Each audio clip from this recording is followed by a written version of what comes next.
Coucou tout le monde, j'espère que vous allez bien. Nous revoilà sur ma chaîne avec une présentation des livres que je me suis offert pendant la foire de Bruxelles, qui se déroulait donc fin février. Alors, pour moi, les salons, les foires, tout ça, j'essaye toujours d'y aller dans les jours où il y a le moins de monde possible, tout simplement parce que je n'y vais pas pour rencontrer les auteurs. En fait, je sais pas pourquoi, mais pour l'instant, je fais toujours un blocage. En fait, j'ai toujours l'impression que j'aurai rien à leur dire et que je vais être très intimidée. Donc voilà, je suis pas si timide, mais quand je suis en face d'auteurs que j'apprécie, en face de personnes qui m'inspirent beaucoup, je perds complètement mes moyens. Donc pour l'instant, je n'ai pas souhaité m'y rendre aux dédicaces, par exemple.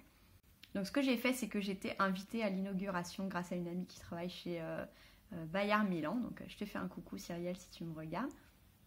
J'étais invitée le mercredi soir à l'inauguration et donc j'en ai profité tant qu'il n'y avait pas beaucoup de monde. J'ai un peu craqué, je voulais acheter qu'un livre ou deux et puis finalement j'en ai acheté 6, donc je vais vous présenter ça tout de suite. Le premier livre que je me suis acheté, il s'agit de Le Club de l'ours polaire, qui est le tome 1 qui s'appelle Stella et les mondes gelés d'Alex Bell. Alors s'il vous plaît, la couverture. J'ai acheté que pour la couverture, je préfère le dire, c'est hyper superficiel, mais donc c'est aux éditions Gallimard Jeunesse. Ce sont Gallimard Jeunesse qui font toujours très beau, mais vraiment la couverture m'avait tapé dans l'œil. Ça avait également tapé dans l'œil de Piketty Booking, elle l'avait présenté dans ses sorties de février, du coup ça m'avait tout de suite tapé à l'œil. En fait, dans cette histoire, on va suivre une espèce d'expédition polaire, on va dire. Et d'une petite fille donc, qui part dans cette expédition polaire et tout ne va pas se passer comme prévu. J'en sais pas beaucoup plus. En tout cas, clairement, ça me rappelle vraiment très très fortement à la croisée des mondes, le tome 1 que j'avais adoré. Donc j'espère qu'on aura les mêmes vibes en lisant celui-ci. On verra ce que ça donne si je poursuivrai la saga, mais en tout cas, très très beau travail d'édition. Même la tranche, regardez le derrière. C'est très très beau. Voilà. Ensuite, je me suis procuré le tome 2 de Sauveur et Fils de Marielle Muraille aux éditions L'École des Loisirs. Encore une fois, j'avais adoré le tome 1, ça a été un vrai coup de cœur. Donc, pour ceux qui ne connaissent pas, on suit Sauveur qui est un psychologue pour enfants.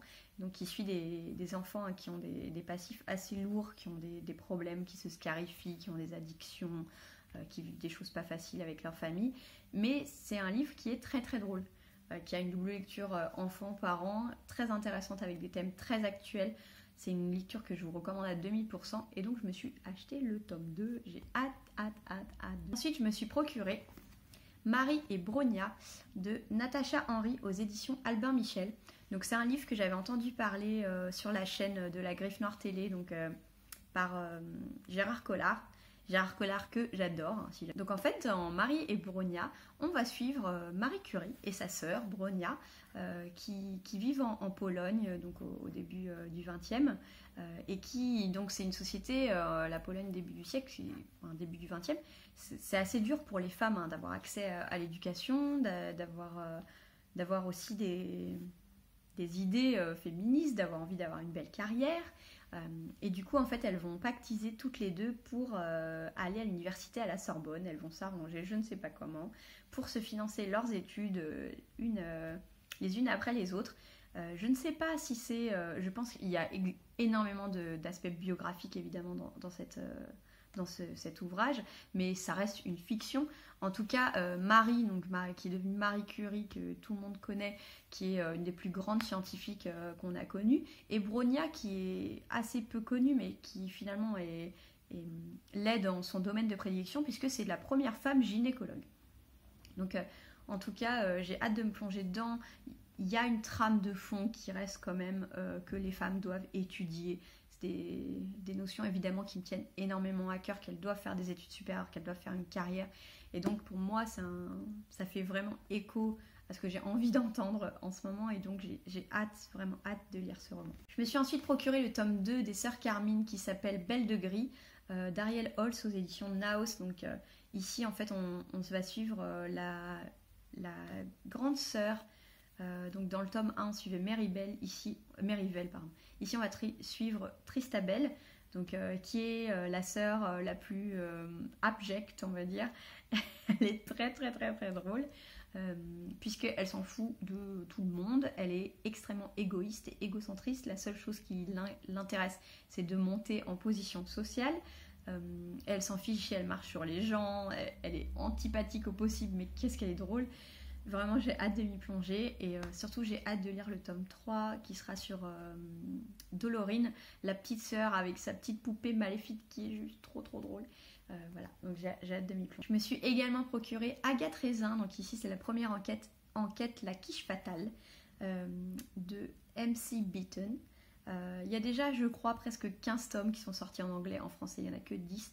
En tout cas, je suis une fan de Hercule Poirot. J'ai lu l'intégralité des Hercule Poirot quand j'étais ado. Alors que Hercule Poirot, je suis moins fan de Miss Marple, d'Agatha Christie. J'ai hâte vraiment de retrouver cet univers, tout ce qui fait que tous les éléments que j'aime dans les enquêtes d'Hercule Poirot, dans des nouvelles enquêtes, hein, qui sont évidemment pas d'Agatha Christie, mais d'Agatha Raisin. Apparemment c'est très drôle, ça plaît beaucoup, il n'y a que de belles notes, donc j'ai hâte de m'y plonger. Le dernier livre, encore une fois avec des trames un petit peu féministes, alors vous comprenez qu'en ce moment c'est un petit peu ce que je souhaite lire, puisque ça s'appelle Là où tombent les anges de Charlotte Bousquet, que j'ai aux éditions, donc c'est les éditions Gulfstream et collection Électrogène, donc c'est ces collections où vous avez la tranche colorée qui est trop belle.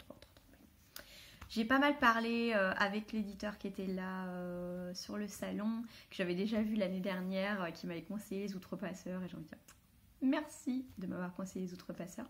Donc il m'a conseillé de commencer avec celui-ci parce qu'il y en avait plusieurs de Charlotte Bousquet, je savais pas vraiment lequel commencer.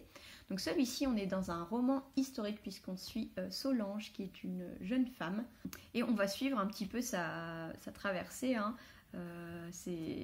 sa vie pendant la Première Guerre mondiale, avec toutes ces idées de qu'il faut s'affranchir de son mari, que les femmes vont devoir travailler puisque tous les hommes sont partis à la guerre sur le front. Voilà, donc il y a beaucoup de pensées comme ça qui sont très fortes sur les femmes, sur leur statut, sur l'émancipation féminine qui m'intéresse. La plume de Charlotte Bousquet est apparemment splendide, je ne connais pas, j'ai hâte de m'y mettre. C'était comme Anne-Laure Bondou, je m'y suis mis cette année. Je vais me mettre à Charlotte Bousquet. En tout cas, ça me tente énormément. La couverture est splendide. Juste cette couleur. Juste pour la bibliothèque, c'est juste trop beau. J'ai hâte de m'y mettre. Et puis, si ça me plaît, je pense que je lirai tout de suite après son nouveau roman qui s'appelle Là où commencent les plaines. Quelque chose comme ça. Je ne l'ai pas dans le livre, mais... sur une demoiselle qui est métisse amérindienne et américaine, donc qui, encore une fois, a l'air très intéressant sur des thèmes comme le métissage des cultures. Donc voilà, je lirai celui-là après, en tout cas je me le procurerai. Mais Là où tombent les anges, trop beau. C'est tout pour mes achats de la foire de Bruxelles. J'espère que ça vous a plu. 6 livres, c'est déjà pas mal. Voilà. En tout cas, je vous fais des gros bisous. À la prochaine sur la chaîne. Et puis, s'il vous plaît, mettez des petits pouces bleus, ça aide la chaîne. Voilà. Et abonnez-vous. Des bisous.